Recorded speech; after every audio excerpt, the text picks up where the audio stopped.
Olá, boa noite. Seja bem-vindo ao Jornal da Record. São Paulo proíbe despejos e reintegrações de posse enquanto durar a pandemia.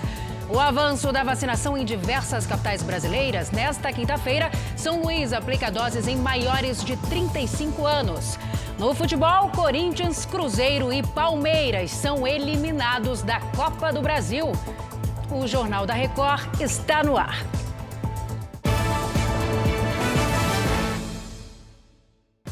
Oferecimento Bradesco. Experimente o futuro hoje.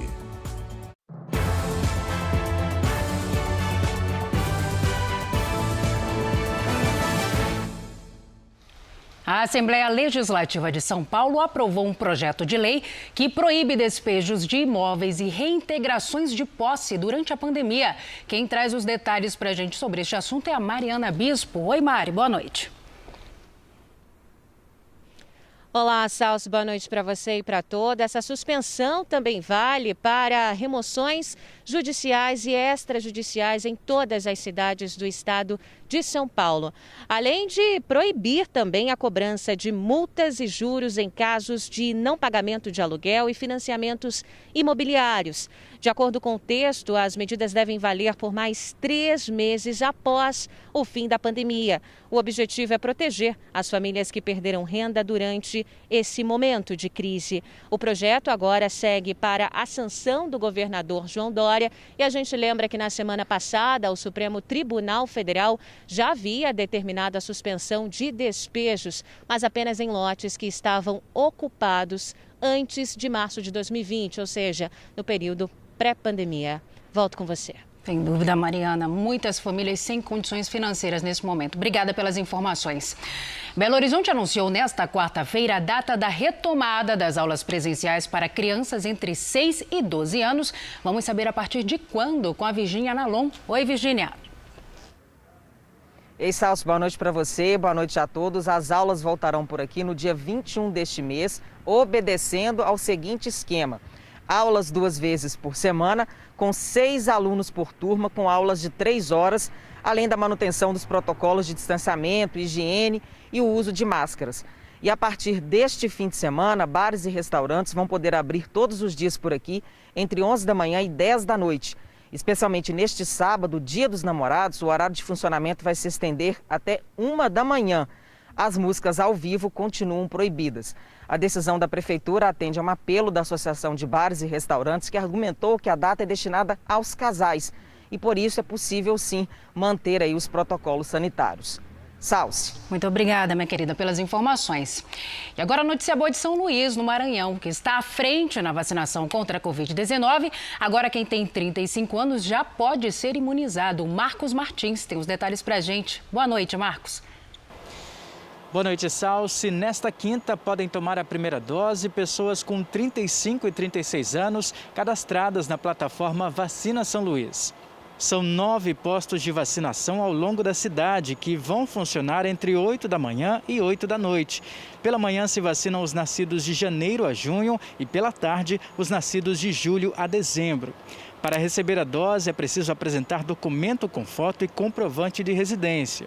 Quem precisa tomar a segunda dose e perdeu o prazo vai poder regularizar a situação também nos próximos dias. Mas, por enquanto, somente profissionais das Forças Armadas de Segurança e Salvamento na ativa. Salsi. Obrigada. Agora vamos para o Rio de Janeiro, porque por lá a Prefeitura vai antecipar o calendário de vacinação contra a Covid-19 para o público em geral. Vamos saber como é que vai funcionar com o Leonardo Ack. Oi, Léo, boa noite.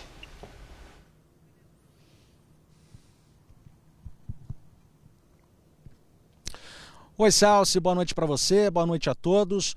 Olha, a próxima semana vai começar com a imunização na segunda-feira das pessoas com 53 anos e vai avançar de forma escalonada na idade. A quarta-feira será reservada aos trabalhadores da educação. Na quinta, a vacinação do público geral será retomada com as pessoas de 51 anos. O atendimento ocorrerá em 2 turnos, mulheres das 8 da manhã à 1 da tarde. Já o público masculino vai receber a primeira dose do imunizante de 1 às 5 da tarde. Agora, segundo o calendário divulgado no sábado, dia 19, haverá a repescagem para quem não conseguiu receber a vacina. Salce. Obrigada, Léo. Em Salvador, a vacinação será ampliada para as pessoas a partir de 52 anos. Então vamos até lá conversar com a Juliana Tourinho. Boa noite, Juliana. Boa noite, Salce. Boa noite a todos. No Dia Nacional da Vacinação, a Prefeitura de Salvador anunciou a aplicação da primeira dose para pessoas a partir de 52 anos de idade e a contratação de novos profissionais para acelerar a imunização na cidade. O objetivo é vacinar mais de 50% do público-alvo ainda neste mês de junho. Na terça-feira, a capital baiana atingiu a marca de 42% desse grupo vacinado com a primeira dose. Mas 21 mil pessoas ainda não compareceram aos postos de saúde para completar o esquema de imunização. E no estado, a situação não é diferente. 91 mil baianos ainda precisam tomar a segunda dose da vacina. Salce. Obrigada, lembrete necessário, né? Obrigada pelas informações. Em Goiânia, a população a partir de 52 anos e fora dos grupos prioritários também começa a ser vacinada nesta quinta-feira. Quem traz os detalhes pra gente é a Mônica Novaes. Oi, Mônica. Boa noite, Salce. A Prefeitura fez o anúncio da nova faixa etária nesta quarta-feira. A imunização também continua para trabalhadores da saúde, professores dos ensinos fundamental e médio e pessoas com doenças pré-existentes. Para quem for de carro no sistema drive-thru, a vacinação vai das 8 horas da manhã até as 3 horas da tarde. Não precisa de agendamento. Já para os pedestres, é necessário escolher o posto de saúde e o horário no aplicativo da Prefeitura de Goiânia. Os idosos que estiverem com atraso na segunda dose podem se dirigir a uma das 7 unidades dedicadas para isso e também não precisam agendar. Salce. Obrigada, Mônica. Já no Pará foi estipulada uma data para vacinar toda a população adulta contra a Covid-19. Quem traz os detalhes agora para a gente é o Felipe Nobre. Oi, Felipe. Boa noite, Salce. O governo do estado informou que até o final de setembro, toda a população a partir dos 18 anos de idade deverá ser vacinada com pelo menos a primeira dose contra a Covid-19. Agora, em junho, o estado vai vacinar pessoas com idades entre 50 e 59 anos. No próximo mês, a faixa etária vai ser entre 40 e 49 anos. Em agosto, pessoas entre 30 e 39 anos. E, finalmente, em setembro, entre 18 e 29 anos. Nesta quarta, chegou ao Pará a 30ª remessa de vacinas. São mais de 200 mil doses da AstraZeneca. Até agora, o estado recebeu cerca de 3 milhões e 500 mil doses. Salce. Obrigada, Felipe. Agora a gente atualiza os números da pandemia no Brasil. Segundo o Ministério da Saúde, o Brasil tem hoje 17.122.000 casos de coronavírus. São mais de 479 mil mortos. Foram 2.723 registros de mortes em 24 horas. Lembrando que este é o maior número diário de mortes em um mês. Preocupante, né? Também em 24 horas, 102 mil pessoas conseguiram se recuperar da doença. Então, no total, já são 15.596.000 pacientes recuperados da Covid-19 e mais de 1.046.000 seguem em acompanhamento médico. E olha, em Mato Grosso do Sul, a saúde entrou em colapso com a pandemia. Faltam leitos de UTI, o número de infectados só cresce, só aumenta. O William Franco tem as informações para a gente direto de Campo Grande. Oi, William.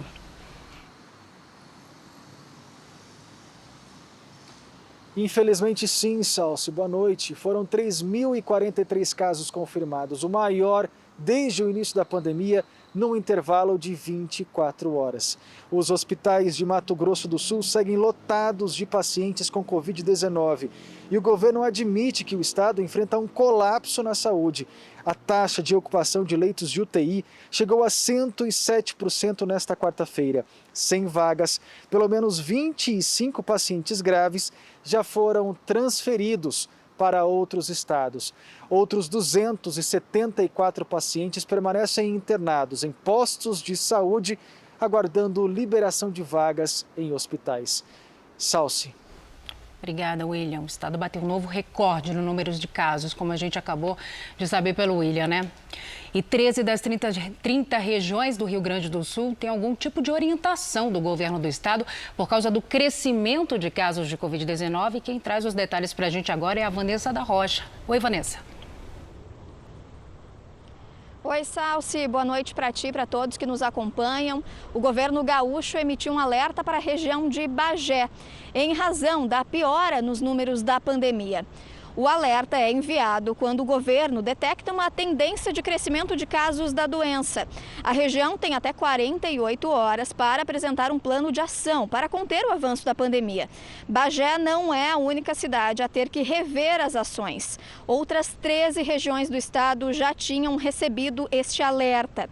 O governo anunciou ainda que vai programar reuniões com outras regiões do estado, como Cachoeira do Sul, Santa Rosa, Ijuí e Passo Fundo, pois as ações tomadas depois do alerta do governo não foram suficientes para conter a circulação do vírus. Salsi. Obrigada, querida.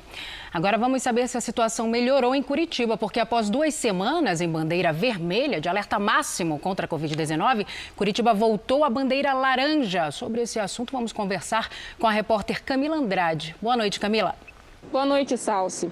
As novas medidas permitem o retorno do atendimento presencial de atividades consideradas não essenciais, mas com restrição de horário. As atividades que têm maior potencial de aglomeração continuam suspensas. A taxa de internação por Covid-19 em leitos clínicos deu uma melhorada, está em 87%. As novas regras valem até o dia 16 de junho. Enquanto isso, a vacinação avança na capital paranaense. Nessa quinta-feira, é a vez da população com 56 anos de idade nascida no primeiro semestre do ano e também professores com 42 anos de idade. Curitiba vacina ainda os moradores de rua. Salsi. Obrigada, Camila. A Câmara dos Deputados aprovou a medida provisória que prorroga as regras para eventos cancelados e remarcados por causa da pandemia. Então vamos a Brasília conversar com Yuri Ascar, que tem os detalhes para a gente. Oi, Yuri. Boa noite, Salsi. Boa noite a todos. A medida provisória atualiza a lei aprovada no ano passado. Essa lei desobriga empresas de eventos nas áreas de turismo e cultura de reembolsar os clientes desde que remarquem o serviço ou ofereçam o crédito para uso em outra reserva ou evento. A medida vale para compras entre o dia 1º de janeiro do ano passado e 31 de dezembro deste ano. A remarcação, o crédito em outro serviço ou o reembolso precisam ser feitos até dezembro de 2022. O texto segue agora para análise do Senado, Salsi. Yuri, continuo com você porque os senadores aprovaram novas regras para prevenir o superendividamento dos consumidores. Yuri, tem como prevenir isso, Yuri? Tem sim, viu, Salsi? O projeto de lei proíbe as práticas consideradas enganosas, entre elas as que podem fazer o consumidor assumir o empréstimo sem conhecer os juros totais e as multas por atraso, por exemplo. E prevê ainda a realização de audiências de negociação de dívidas para evitar a inadimplência. Os senadores também aprovaram um projeto do governo que pretende apoiar as escolas no aumento do acesso à internet e à utilização de tecnologias na educação básica. Esses dois textos seguem para a sanção do presidente Jair Bolsonaro. Salsi. Obrigada, Yuri, pelas informações. Já já a gente conversa novamente. E Santa Catarina aprovou nesta quarta-feira o pagamento de um auxílio emergencial para a população. A Anne Beckhauser tem as informações para a gente. Oi, Anne. Boa noite, Salsi. A Assembleia Legislativa aprovou por unanimidade a medida provisória que vai ajudar a população mais vulnerável de Santa Catarina no enfrentamento das consequências econômicas causadas pela pandemia da Covid-19. O texto prevê o pagamento do auxílio para as famílias que estão no Cadastro Único de Programas Sociais do governo federal e ainda para trabalhadores que perderam o emprego entre 19 de março do ano passado até 1º de maio deste ano. No total, serão 3 parcelas de R$ 300 para cerca de 65 mil beneficiados. O texto vai para a sanção do governador Carlos Moisés nesta quinta-feira. Salsi. Obrigada pelas informações. Lembrando que o país tem o maior número de desempregados desde 2012, mais de 14 milhões de pessoas. E ainda em Santa Catarina, pelo menos 17 cidades foram atingidas por um temporal. Veja. As imagens aéreas mostram a dimensão dos estragos provocados pela chuva no litoral catarinense. A Defesa Civil registrou alagamentos e deslizamentos de terra. Em Camboriú, uma idosa de 103 anos foi resgatada por um trator depois que ficou ilhada. Canelinha, na Grande Florianópolis, foi uma das cidades mais afetadas. Várias ruas ficaram assim, completamente alagadas. A água invadiu as casas e os moradores tiveram que sair às pressas durante a noite. De acordo com a Defesa Civil, 146 pessoas estão desabrigadas na cidade. Seu Miguel conta que não teve tempo de salvar nada. Aí não tinha ninguém para ajudar, eu levantei do freezer e a geladeira para na mesa, mas já tinha pegado água. E as outras coisas eu não consegui levantar nada. A Prefeitura de Canelinha montou um abrigo para as famílias atingidas e decretou situação de calamidade pública. A população passou o dia trabalhando na limpeza. A água chegou aqui assim, ó. Aqui assim, ó. Estragou tudo. Estragou os móveis, tá desse jeito, né? Abriu tudo, ó. Tudo aberto, as portas não fecham mais, aquela lá já não abre mais. Estragou muita coisa. Muita coisa. Que situação, hein, gente? E a privatização da Eletrobras vai deixar a conta de energia mais barata. É isso mesmo. É o que defende o ministro de Minas e Energia, Bento Albuquerque. Então, retomamos o contato agora com Yuri Ascar, em Brasília. Yuri, fala pra gente, por favor, de quanto seria essa redução aí na tarifa. Salsi, pode ser de até 7,36%, viu? A estimativa está em uma nota divulgada nesta quarta pelo Ministério de Minas e Energia. Mas associações do setor dizem que a tarifa poderia ficar 10% mais cara. O ministro se encontrou agora à noite com o relator da medida provisória da privatização da Eletrobras no Senado, Marcos Rogério. O governo quer manter no Senado o texto já aprovado na Câmara. Mas o relator tenta buscar um consenso e não descarta mudanças. O relatório deve ser apresentado na terça-feira que vem. E se for aprovado com modificações, volta para a Câmara. Vamos ouvir o que disse o ministro Bento Albuquerque. A premissa principal foi beneficiar o consumidor brasileiro, a redução da tarifa para o consumidor brasileiro. E o segundo ponto é a modernização do setor elétrico. A capitalização da Eletrobras vai permitir mais investimentos, vai permitir a expansão da geração, tanto de energia quanto também da transmissão de energia. É isso que nós buscamos, um mercado mais competitivo, com mais agentes, com mais investimentos, com mais empregos e geração de renda. E o governador do Amazonas, Wilson Lima, vai poder escolher se comparece ou não à CPI da pandemia nesta quinta-feira. A decisão da ministra Rosa Weber, do STF, saiu agora há pouco. Se for a CPI, o Wilson Lima poderá se manter calado ou até mesmo não dizer a verdade. A defesa dele argumentou que a convocação de um governador é inconstitucional e viola o princípio da separação de poderes.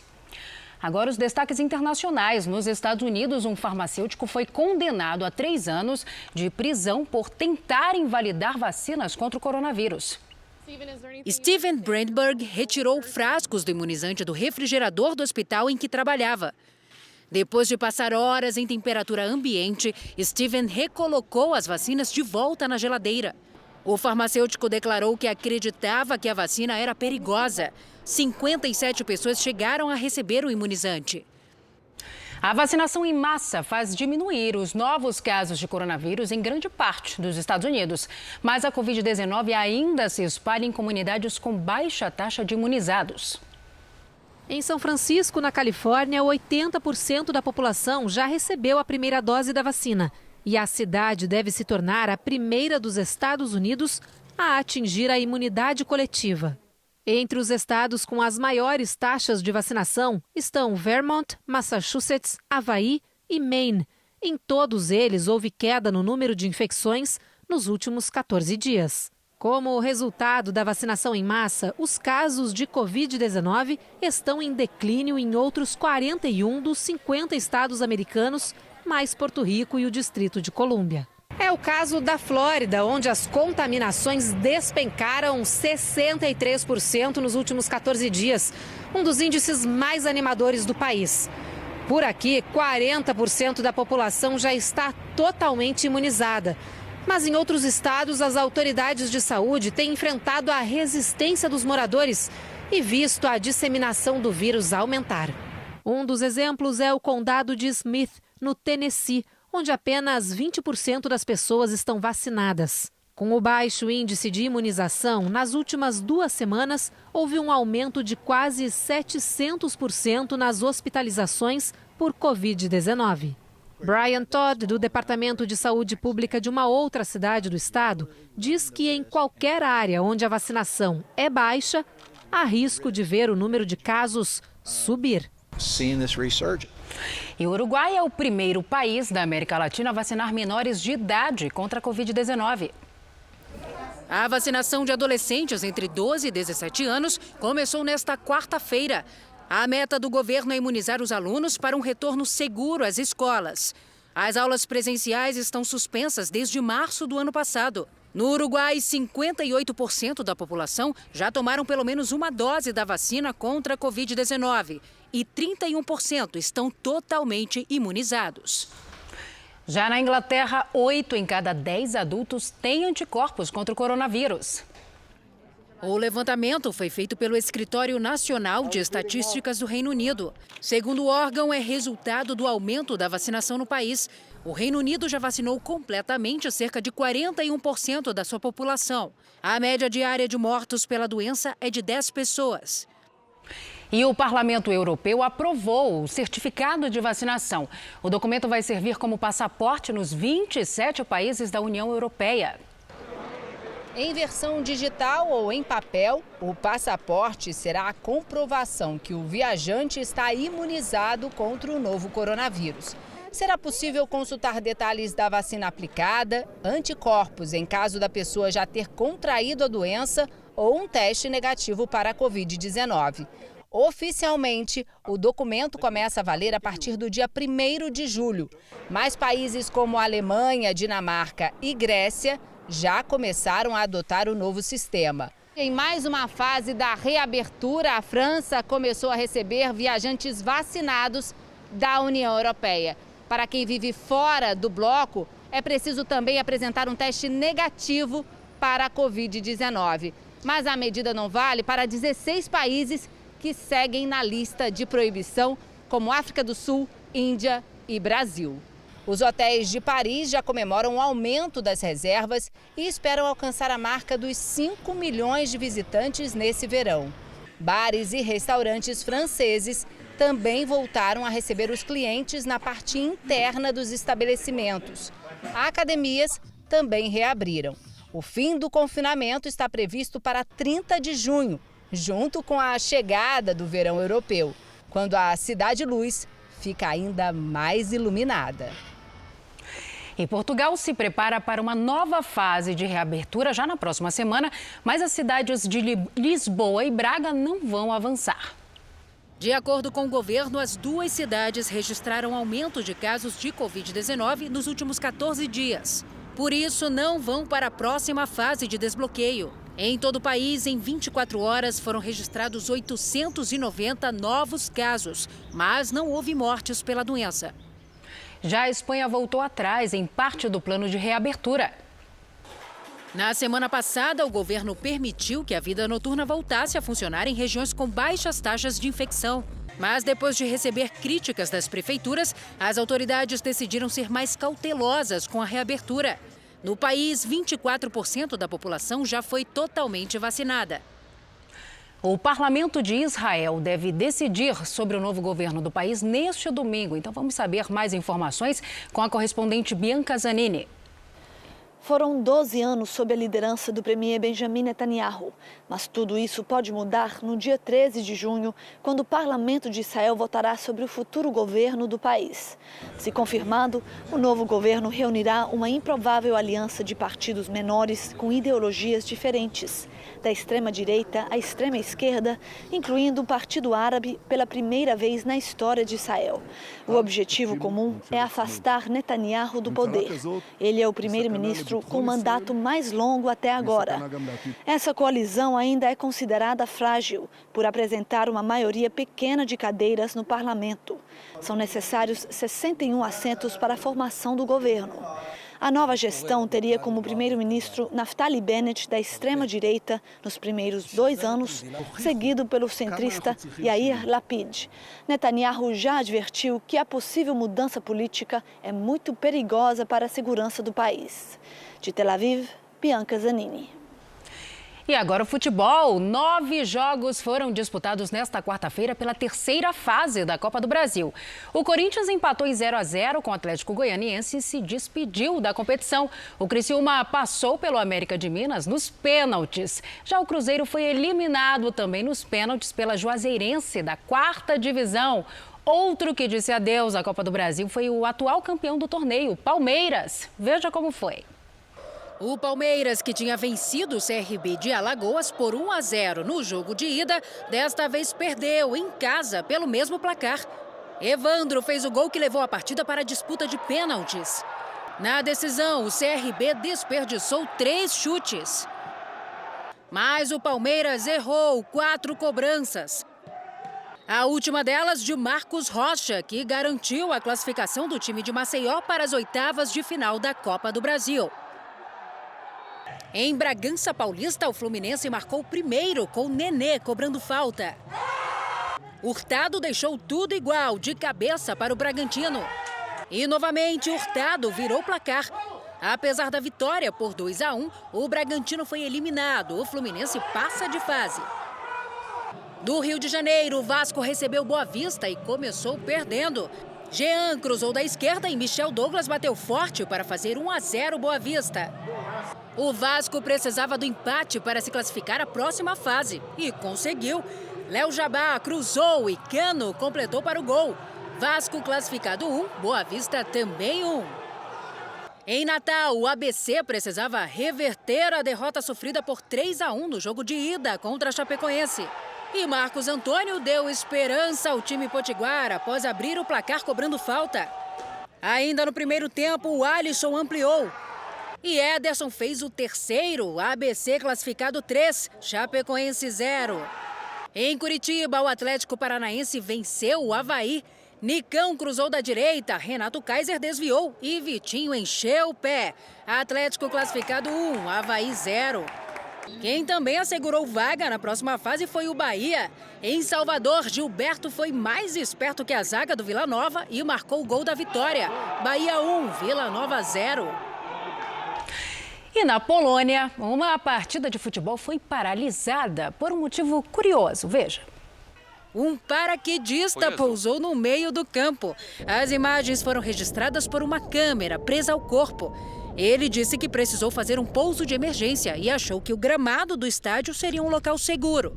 Mas o juiz não gostou nada da jogada e mostrou um cartão amarelo ao paraquedista. Essa edição do Jornal da Record termina aqui. Outras informações no Fala Brasil às 8h30 da manhã. Fique agora com as imagens que marcaram esta quarta-feira. E logo depois tem o Fala que eu te escuto. Boa noite, cuide-se. Tchau.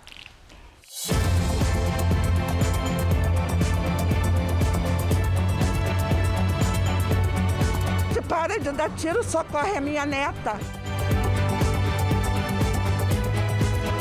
Os mexicanos salieron de los indios, los brasileros salieron de la selva, pero nosotros los argentinos llegamos de los barcos. Y eran barcos que venían de allí, de Europa.